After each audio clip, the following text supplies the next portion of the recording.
all are well educated, but from where we started our first educational journey, we started our first lesson.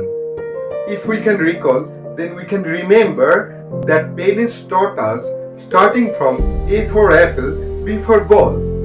But I have my only toddler son whose name is Alap Chakraborty, and I teach him starting from Z for zebra and Y for yak rather than A for apple and B for ball. Am I wrong starting from back? Am I a nut? No. Because from either side, child is learning. But why we generally starting from A for apple and B for ball, C for cat? Because we all are habitual teaching our child in such a manner, in such a style, in such a condition. So we are contextual and basically we copying the system.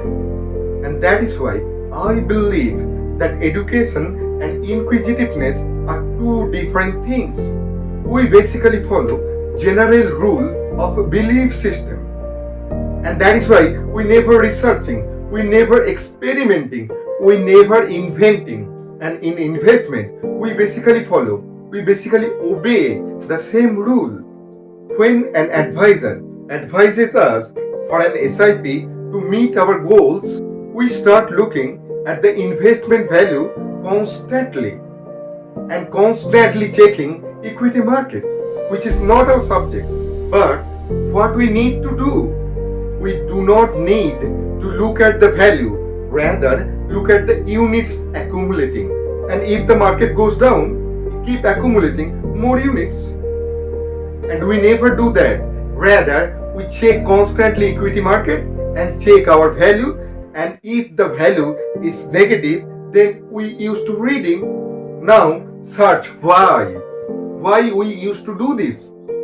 Why we used to take such a wrong steps?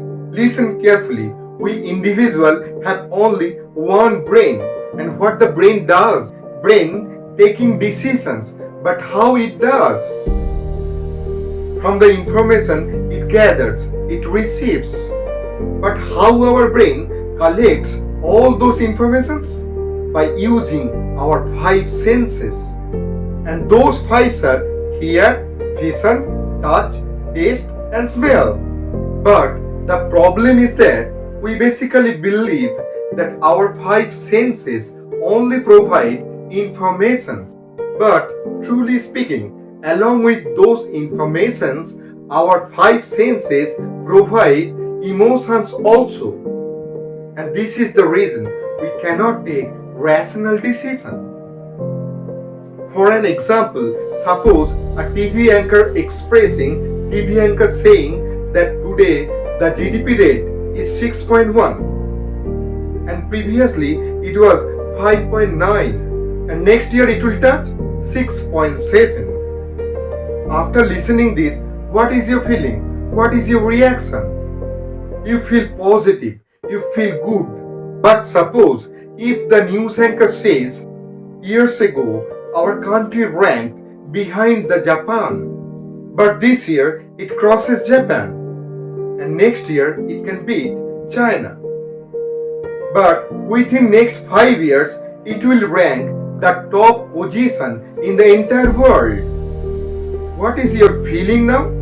You feel delighted, you feel proud, rather dreaming to be a citizen of this country. Now you can realize that media can utilize your emotions. Because our eyes not only provide informations, but it provides emotions also. Rather, provide greed or fear along with those informations. So, my request is, do not allow them to play with your emotions, to play with your sentiments. Rather, trust your financial advisor who have only vision to overcome your emotion so that you can meet your goal very easily. Myself, Mrinmoy Chakraborty, an investment and insurance consultant. If you derive some value out of my video, then please subscribe my YouTube channel and share it to the other people so that they can be benefited. If you want to discuss something or if you want to invest, then you are feel free to contact me anytime at the following details.